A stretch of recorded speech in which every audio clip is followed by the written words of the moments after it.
Fala, nação tricolor ligada no Sou Mais Bahia, tudo beleza? Barbaço na área, tô aqui para começar mais um vídeo, dessa vez mais um plantão tricolor, com as últimas informações do Esquadrão de Aço para você, torcedor do Bahia, ficar muito bem informado. Chegou? Deixa o like, se inscreve, ativa o sino, no mínimo 3 conteúdos por dia, claro, compartilha com geral para dar aquela moral que é extremamente importante para a gente. Primeiro destaque do nosso plantão tricolor de hoje já está na sua tela e é a respeito de Juan Pablo, que vinha tendo oportunidades nessa reta inicial de temporada, assim como o Del e Cauê Furquim, cada um dentro da sua medida, vinha elevando as expectativas do torcedor tricolor a respeito da sua utilização no ano de 2026. O próprio treinador, Rogério Ceni, já tinha dado a entender que Juan Pablo, pelo seu processo de desenvolvimento, sobretudo físico, seria um jogador que iria ganhar chance ao longo desse ano, e aí acabou surgindo uma lesão. Uma lesão que preocupou no Clássico Bavi logo de cara, porque ele tentou jogar e acabou tendo que ser substituído, tendo que sair no final das contas. Deu tudo certo, graças a Deus. Del entrou no lugar dele e fez o gol que no final das contas foi o gol do triunfo. E alguns dias depois saiu a informação por parte do próprio Bahia, oficializada pelo próprio Bahia, de que o atleta não teria condições de jogar por algum tempo, porque essa lesão foi uma lesão ligamentar no tornozelo. Não foi uma lesão ligamentar no joelho, que seria mais grave e geraria um problema mais profundo, mas foi uma lesão ligamentar no tornozelo. E a nossa galera da Cebaia.com trouxe aí aspas importantes. Só no próximo semestre Juan Pablo tem prazo de retorno revelado após lesão. E esse prazo de retorno é o que deixa o torcedor aí mais frustrado ainda, porque mesmo tendo esse período de recuperação que todo mundo deduzia ser de cerca de 3 a 4 meses, se esperava que ali antes da Copa ele já começasse a se soltar, já começasse a, de certa maneira, ser analisado com um pouco mais de carinho para poder voltar aos gramados e voltar a ter chances, né? Vestindo a camisa do Esporte Clube Bahia, justamente por conta desse seu processo evolutivo que vinha chamando a atenção, né? Mesmo que ele não tenha nessa reta inicial de temporada o brilho de Del e Cauê Furquim, foi um jogador que se destacou muito no Mundial Sub-17 e já é tratado, inclusive no futebol europeu, pelos portais europeus como uma promessa há algum tempo, né? Então isso acabou aí, de certa maneira, deixando o torcedor tricolor, provavelmente o próprio atleta aí bem frustrado, bem chateado. E aí, vou trazer aí o que está na sua tela, né? Essa matéria do scbahia.com que fala sobre esse assunto para a gente poder entender melhor. Deixa eu abrir aqui para poder facilitar a leitura. Lá ele, né? Pelo amor de Deus. Bom, basicamente é o seguinte sobre Juan Pablo.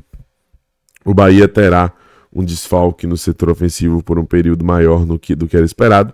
Após sofrer uma lesão no tornozelo durante o último Clássico Bavi, o jovem atacante Juan Pablo passou por um procedimento cirúrgico. Ele já passou pela cirurgia. E só deve reunir condições de jogo na segunda metade de 2026. A informação foi citada pelo técnico Rogério Ceni, que lamentou a ausência da joia tricolor justamente em um momento de afirmação dos garotos da base durante a primeira fase do Campeonato Baiano. O Pablo, uma pena, abre aspas para Ceni, só deve voltar no próximo semestre. Del e Caio jogaram de 9, Caio Suassuna no caso, né? Ceni também fez esse papel, Cone também fez esse papel, né? João Andrade, precisam de amadurecimento, foi o que analisou Rogério Ceni, tá? É isso.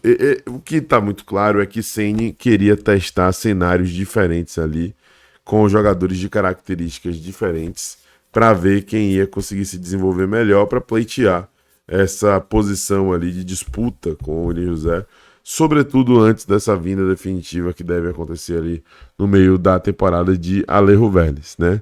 E aí tava colocando o Juan Pablo ali como centroavante de mais mobilidade, depois tentou um Del que, além de ter mobilidade, tem também essa presença na área, e parece que Del gerou um convencimento maior, no final das contas, até aqui, o artilheiro do Bahia na temporada de 2026, tá? Mas enfim, uma pena, Juan Pablo, né, nosso querido Rogério Ceni só confirma o que a gente já imaginava. Matéria da ESPN sobre o caso Júnior Santos, Felipe Silva, do Fala Fonte lá da ESPN, trouxe aí novidades. Bahia e Atlético Mineiro divergem sobre modelo de empréstimo de Júnior Santos. Na matéria diz o seguinte: segundo apurou ESPN, o Atlético Mineiro conversa com o Bahia para emprestar o atacante Júnior Santos ao time de Salvador. No entanto, as conversas travaram na questão salarial.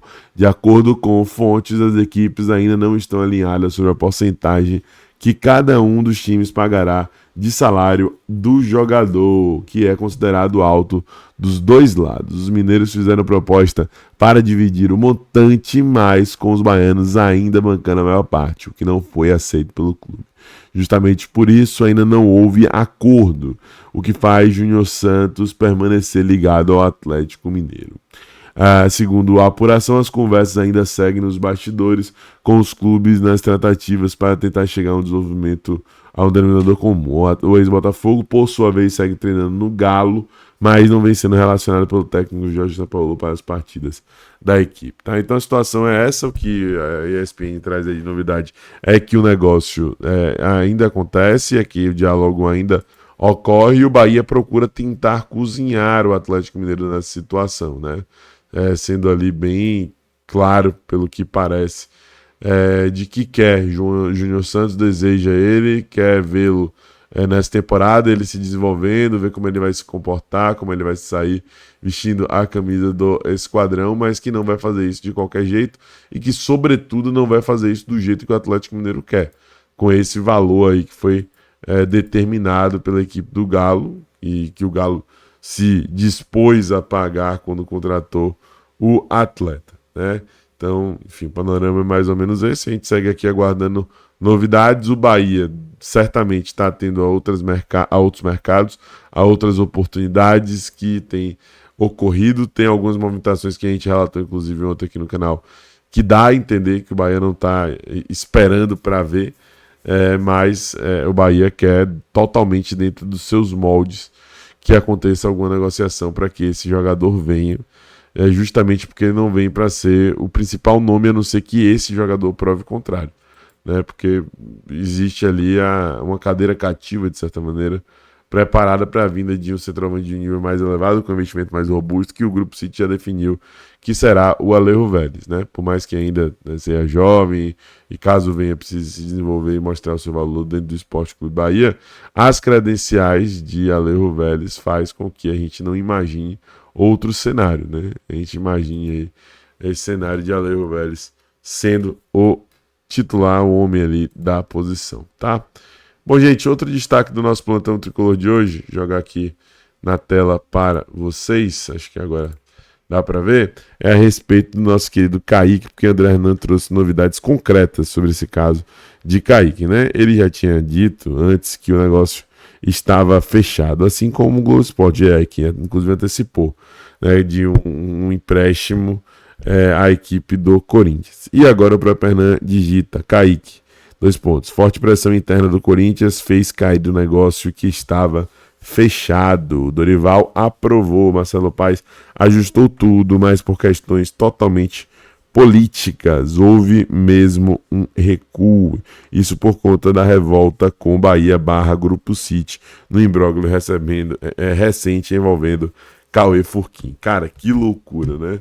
Eles ficaram pé da vida com quem estava envolvido nesse negócio, envolvendo diretamente Cauê Furquim, falando que iam cortar relações com o Bahia. Depois praticamente cenderam e fizeram agora o orgulho ser maior do que qualquer tipo de coisa, né? Do que um reforço para a equipe do Corinthians, bem avaliado de maneira geral aí pela torcida, pelo que eu tenho visto. Então, cara, esse cenário, essa situação. O Bahia aguarda, novamente, nesse caso também cozinha com inteligência, para poder aguardar até o próprio atleta, compor o Grupo City, já ter tido passagem pelo exterior, se valorizar naturalmente. Vamos aguardar. A Liga do futebol brasileiro está cada vez mais valorizada, consequentemente os jogadores do Bahia também. O Grupo City certamente está atento a isso. Então, se o Corinthians não quis levar adiante, que o Bahia procure um outro local para poder colocar Kaique para ele se desenvolver e gerar pelo menos algum tipo de retorno financeiro ao Bahia. Gente, se gostou do vídeo, deixa seu like, se inscreve, ativa o sininho e compartilha, que é muito importante. Um abraço, tamo junto, até a próxima. Eu sou mais Bahia, eu sou mais Nordeste. E você?